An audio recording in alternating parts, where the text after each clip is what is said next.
Aim right, achieve big at KR Mangalam University. अब खबर राजनीति में अपराधीकरण पर लगाम की। राजनीतिक अपराधीकरण पर लगाम लगाने के लिए आज मोदी सरकार सबसे बड़ा कदम उठाने जा रही है। गृह मंत्री अमित शाह आज लोकसभा में इससे जुड़े 3 बिल पेश करेंगे। न्यूज एजेंसी पीटीआई के मुताबिक इस बिल में राज्यों के सीएम, मंत्री, केंद्र शासित प्रदेशों के मुख्यमंत्री और मंत्रियों को गिरफ्तारी के बाद उन्हें पद से हटना होगा। सीरियस क्रिमिनल चार्ज में डिटेन होने पर भी उन्हें पद से हटाया जाएगा। इस कानून के दायरे में प्रधानमंत्री और केंद्रीय मंत्री भी आएंगे। वर्तमान न्यायाधीश मोदी सरकार आज लोकसभा में 3 अहम बिल पेश करने जा रही है।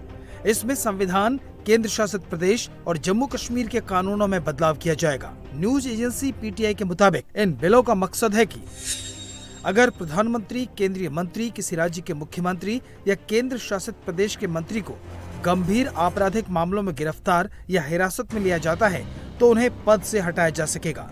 इस कानून के बनने के बाद 5 साल या उससे ज्यादा की कैद की सजा वाले केंद्र शासित प्रदेश के मुख्यमंत्री और मंत्री को हटाने का अधिकार उपराज्यपाल के पास होगा। आसान भाषा में समझे तो अब तक संविधान के तहत केवल वो जनप्रतिनिधि जिन्हें दोषी ठहराया गया हो उन्हें ही पद से हटाया जा सकता था।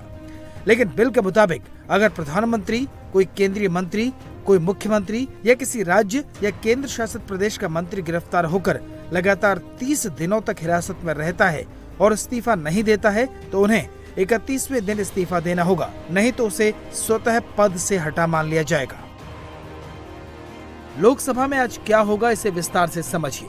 सरकार आज जो 3 बिल पेश करने जा रही है उनमें केंद्र शासित प्रदेश संशोधन विधेयक 2025, संविधान का 130वां संशोधन विधेयक 2025 और जम्मू कश्मीर पुनर्गठन संशोधन विधेयक 2025 शामिल है। मौजूदा कानूनों में ऐसा कोई स्पष्ट प्रावधान नहीं है जिससे गिरफ्तारी या न्यायिक हिरासत की स्थिति में प्रधानमंत्री, केंद्रीय मंत्री, किसी राज्य के मुख्यमंत्री या केंद्र शासित प्रदेश के मंत्री को उनके पद से हटाया जा सके। इस कमी को दूर करने के लिए मोदी सरकार ये 3 बिल ला रही है। बात करें केंद्र शासित प्रदेश संशोधन विधेयक 2025 की, तो इस बिल से केंद्र शासित प्रदेश का शासन अधिनियम 1963 में बदलाव होगा। अभी इस कानून में ऐसा कोई प्रावधान नहीं है जिससे गंभीर आपराधिक मामलों में गिरफ्तार मुख्यमंत्री या मंत्री को हटाया जा सके। अब सरकार धारा 45 में बदलाव कर ऐसा प्रावधान जोड़ना चाहती है। वहीं बात संविधान के 130वें संशोधन विधेयक की करें तो इस बिल के जरिए सरकार संविधान के अनुच्छेद 75, 164 और 239 ए में संशोधन करना चाहती है। इन अनुच्छेदों के तहत प्रधानमंत्री, केंद्रीय मंत्री, राज्यों के मुख्यमंत्री और दिल्ली के मुख्यमंत्री और मंत्रियों की नियुक्ति और कार्यकाल से जुड़े प्रावधान हैं। अगर ऐसे किसी व्यक्ति को गंभीर अपराध में गिरफ्तार किया जाता है तो उसे कानूनी तौर पर पद से हटाने का अधिकार होगा। वहीं अगर बात जम्मू कश्मीर पुनर्गठन संशोधन विधेयक 2025 की करें तो ये बिल जम्मू कश्मीर पुनर्गठन अधिनियम 2019 की धारा 54 में संशोधन करेगा। अभी इस कानून में गिरफ्तार या हिरासत में लिए गए मुख्यमंत्री या मंत्री को हटाने का कोई कानूनी प्रावधान नहीं है। सरकार अब इसमें भी पद से हटाने का नियम जोड़ना चाहती है। हालांकि गृह मंत्री अमित शाह बिल को पेश करने के साथ ही इन तीनों बिलों को जेपीसी में भेजने का प्रस्ताव भी रखेंगे। इसके बाद अगले संसदीय सत्र के आखिरी हफ्ते के पहले दिन रिपोर्ट पेश करने का प्रावधान होगा। बिल को जेपीसी के पास भेजने का मकसद है कि सरकार इस पर विस्तृत चर्चा के बाद बिल पास कराना चाहती है।